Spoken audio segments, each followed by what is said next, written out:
and I've been waiting to make this video for a long time.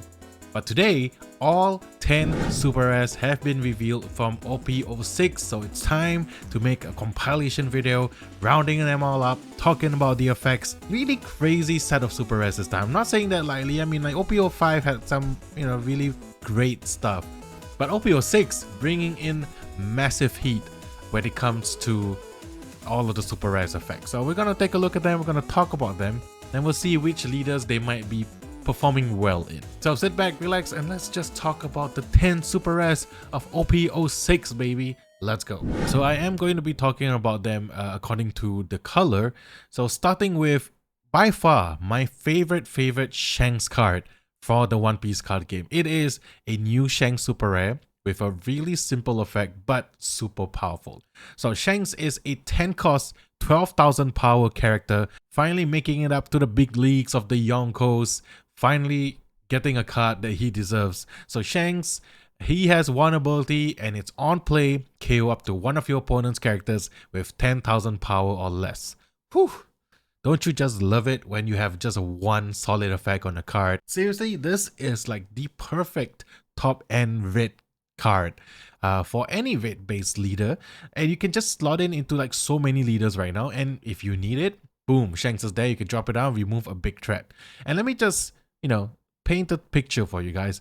Red has access to Gordon, and there's a functional reprint of Gordon itself where you can bottom deck the card and then give something minus 3,000 power.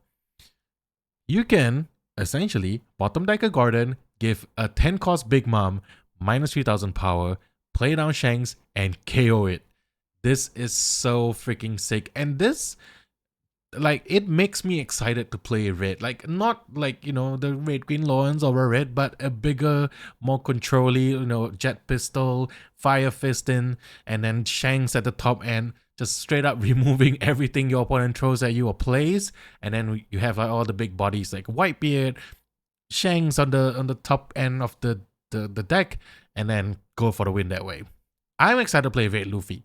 I want to play Red Luffy with this Shanks. That's just my take on it. Love this Shanks super rare. But let's move on to the next one. So the next one is Sharia. Now I've not really watched all the One Piece movies except for the recent ones. So when I saw this gentleman right here, I'm like, hey, have not seen him before.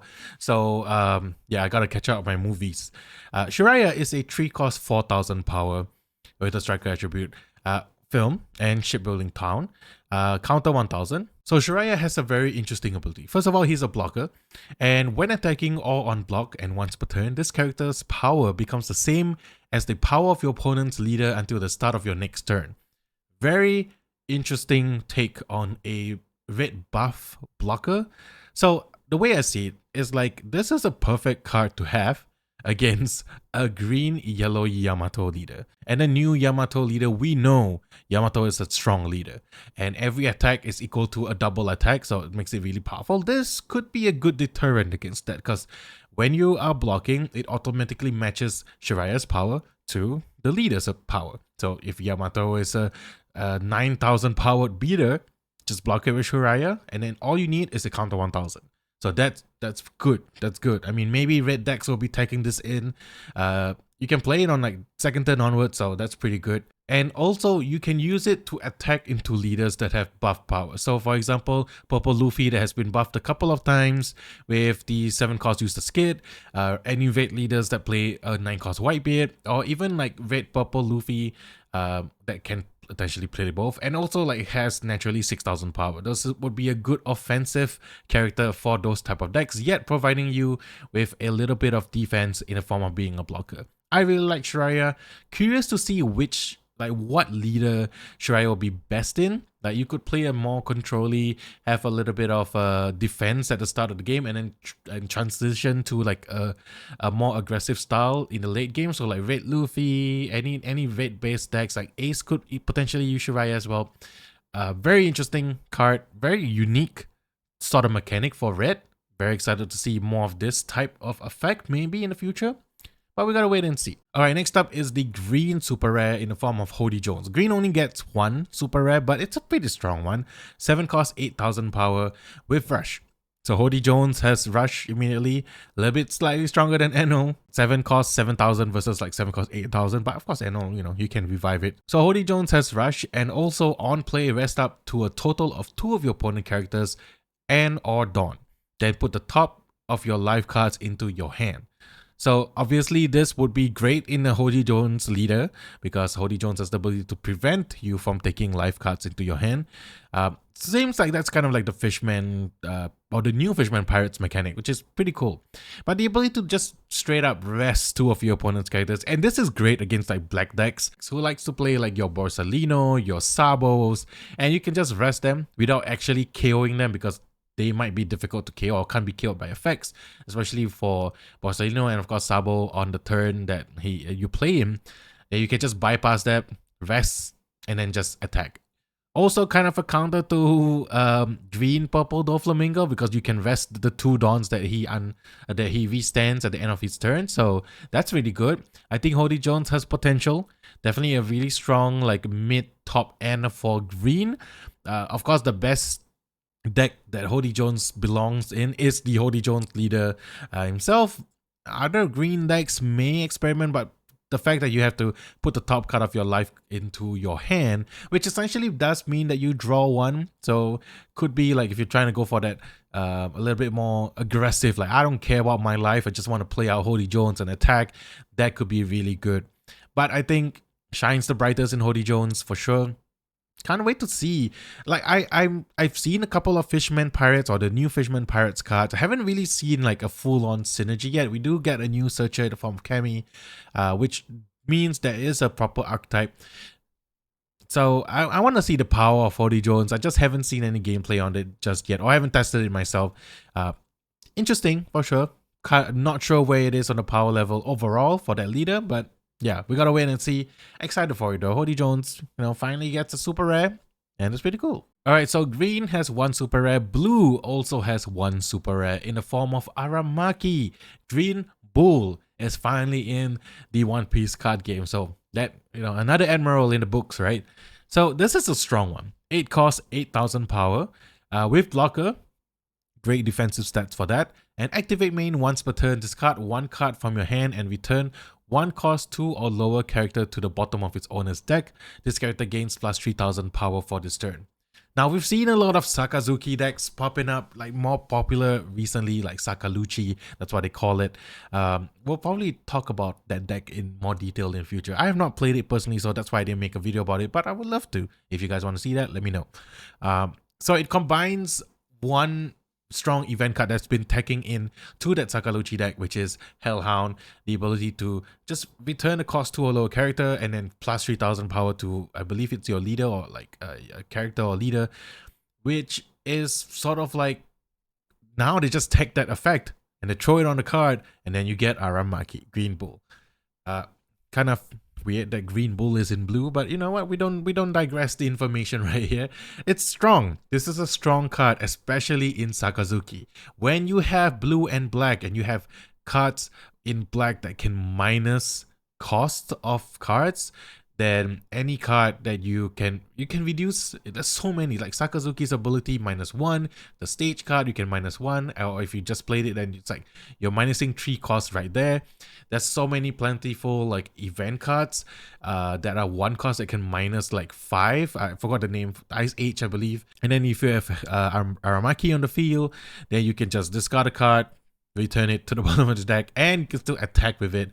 So it's a great defensive card at first, but this is a fantastic attacker for the late game for blue, and it shines the most brightly in a Sakazuki deck. I mean there are other leaders like could benefit from Aramaki. Of course Rebecca has like blue black tied to it, but I think the best leader is still Sakazuki. This just fits perfectly. I mean, it's Marine team after all, it's Navy team, so you can still search it with brand new. This is a great card. I can't wait to see people tag it. It's going to be an annoying card to deal with.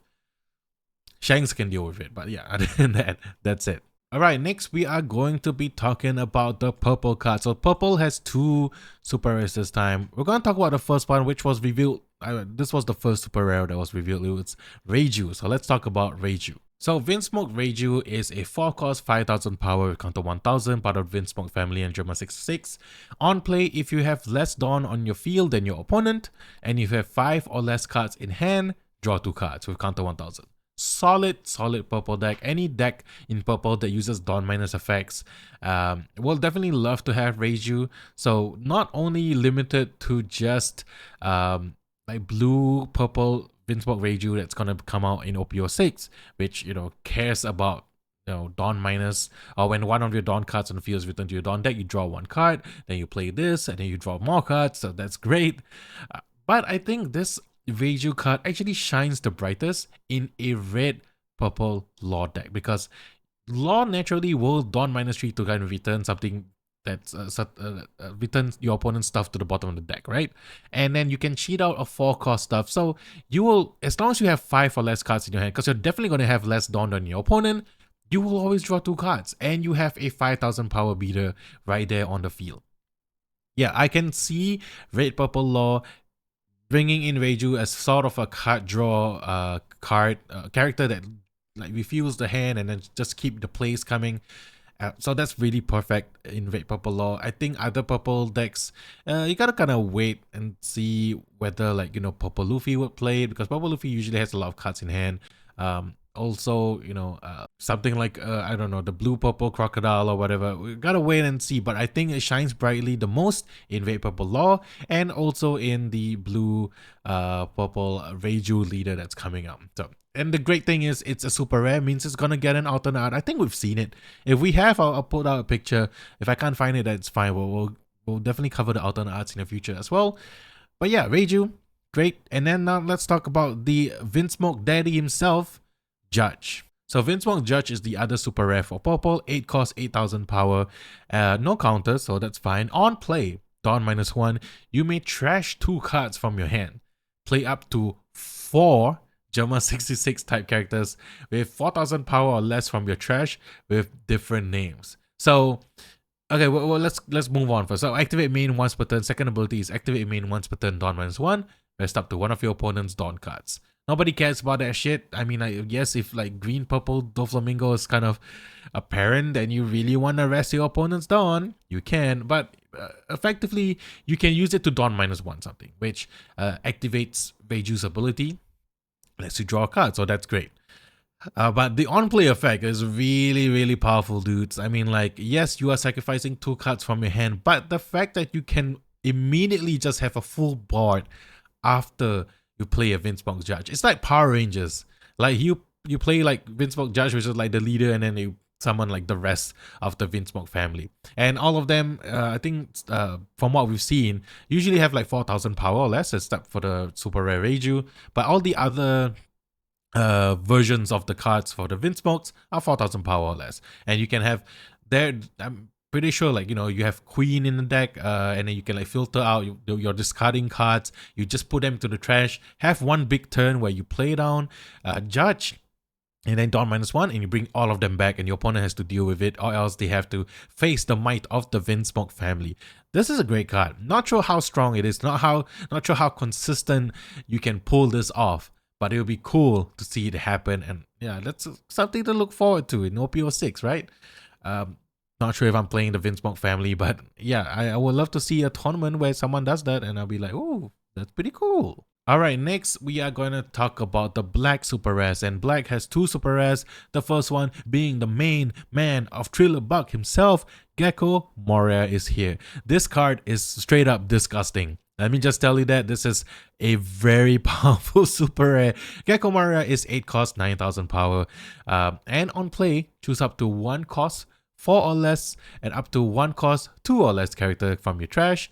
Play one of them, then play the remaining rested. Seems kind of straightforward. It's just like, oh, you get to, similar to like the Vinsmoke Judge, where you play this and then you get to play like 2 other characters. But the thing is, the 2 other characters that you play are probably going, for the 4 cost one, it's probably going to be something like Rebecca, which lets you bring back more things from the trash. So you're constantly putting like cards from your deck. I mean, if like the Gecko Moria, the leader itself, puts cards from your deck into the trash. You're fueling it. You have a huge amount of cards in your trash that you can kind of play with, and then you play this Gecko Moria. You bring Rebecca back. You take something else, and then you also get a 2-cost, and that 2-cost can be either like something with a really powerful effect. I've seen some gameplay of Gecko Moria. It gets really gross sometimes because it's just non-stop recursion, and that's what Black loves to do, especially in a Rebecca deck. And of course Gecko Moria, the leader itself, you can even kind of slot it into like a Sakazuki if you want to, but it's gonna be really good, guys. I'm just saying. And it's a great stat line. 8-cost, 9,000 power. Hell yeah, you're immediately swinging 9k into your opponent's leader. That's really good. I love this card, and I think Black is gonna get a little bit of boost in power, and in a different way, not like minus cost like the Navy stuff, but you know, making use of the trash instead. And speaking of that, Moria, since we got Gecko Moria, we got Gecko Moria's great partner in crime. It's none other than Perona. Perona has her own super rare, which means it's gonna get an alternate art, so yay. 4-cost, 5,000 power with counter 2,000. So immediately, if it's just that, if it's just a 4-cost, 5,000 power with counter 2,000 and it's a super rare, no one's gonna bat an eye. You'll be like, yep, even if this is like a vanilla, people would still play it. But no, Perona has a really great effect. On play, if your opponent has 5 or more cards in your hand, choose one of the following. Either your opponent discards 1 card from your hand, or give up to one of your opponent's characters -3 for the turn. This is a super powerful effect that also you can bring back with Gecko Moria. So it's kind of like, if I don't know if you guys play MTG, but like green black or green black red Jun has always these cards that like to discard like cards from your opponent's hand. This is like perfect for that. You know, you're attacking the hand and you have the flexibility of giving something -3 for the turn, which if you're using it with like Perona, the green black Perona's ability, then that's really powerful, y'all. And it kind of plays really well in the green black Perona leader as well, because it's very versatile in that way. So you can either like vest one of your opponent's characters to cost of 4 or less, or alternatively you can play down this Perona first, give something -3, and then like a 7-cost Big Mom or something, and then you can use Perona's leader ability to rest it, and then you bring it in with the good old what's his name, Ryuma, and then KO it.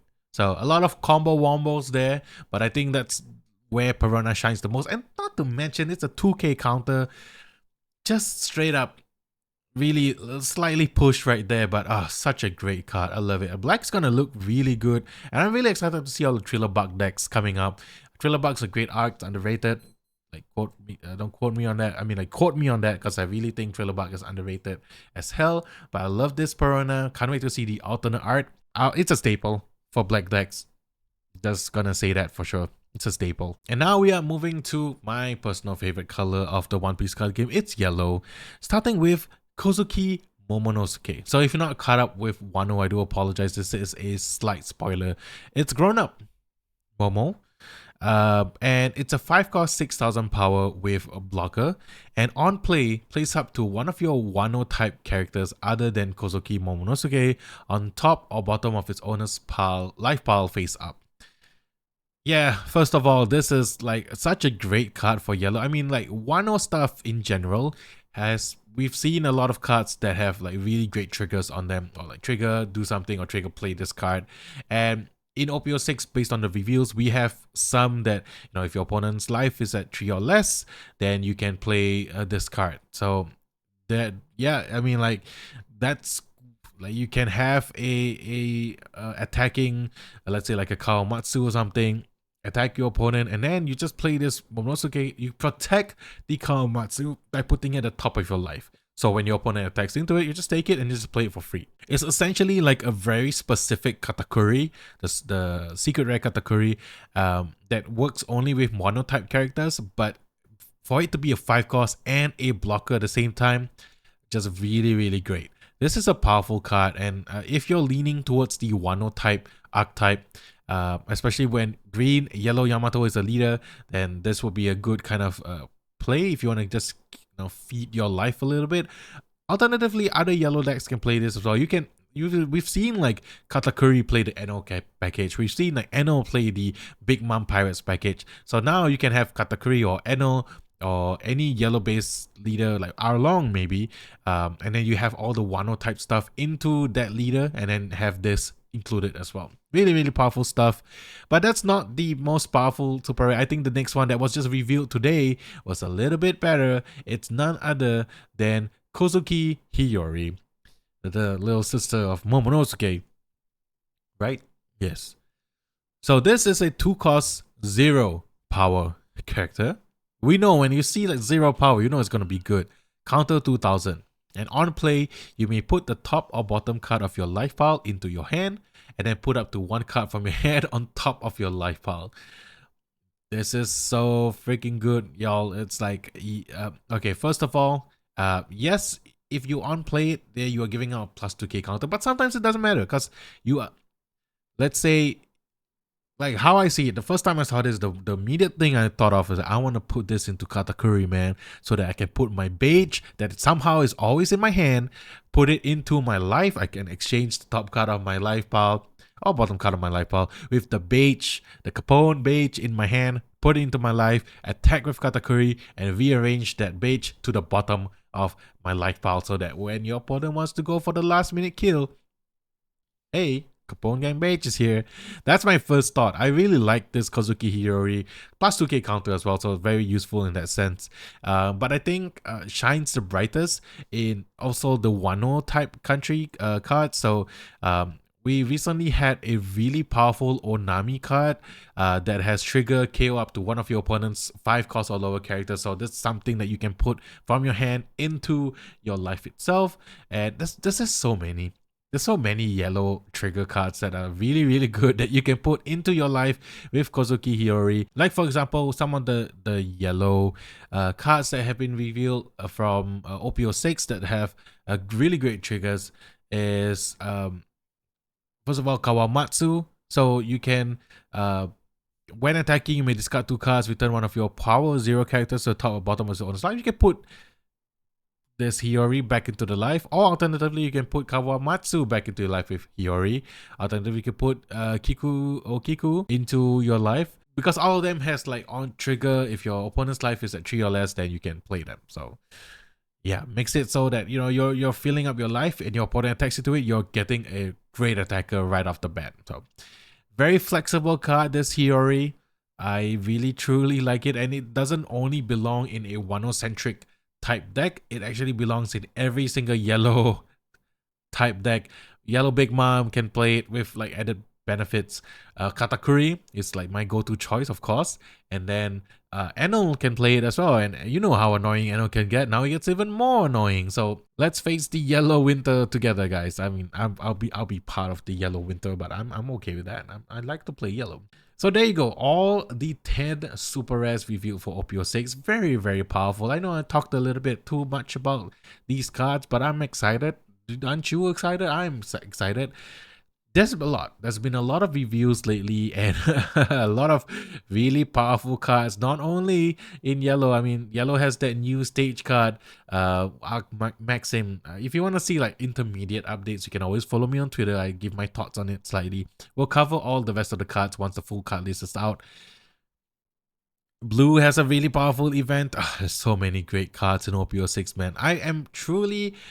I truly believe that OP-06 is the kind of like the first really pushed set, or the first set I would officially call the power creep set, because every single thing is like on a next level. It feels that way to me. But there you go, all 10 super rares. Let me know which one's your favorite. I am kind of fond of Kozuki Hiyori, but at the same time, I'm also very fond of the 10 cost Shanks for red. Just a really solid effect. I know that Aramaki is gonna be really good in blue decks, and then Gecko Morias is gonna be one of those disgusting turns when people are actually playing it in a dedicated like Gecko Moria type deck, or even like a Rebecca deck, blue and black, easily slot that in. I hope you guys enjoyed this video. I really enjoyed talking about the super rares. I know I haven't been posting much lately. Work has been crazy, but I'm still very appreciative that you guys are here, and for all the new subscribers, welcome in. And thank you so much for watching this video, and I'll see you guys in the next one. Peace.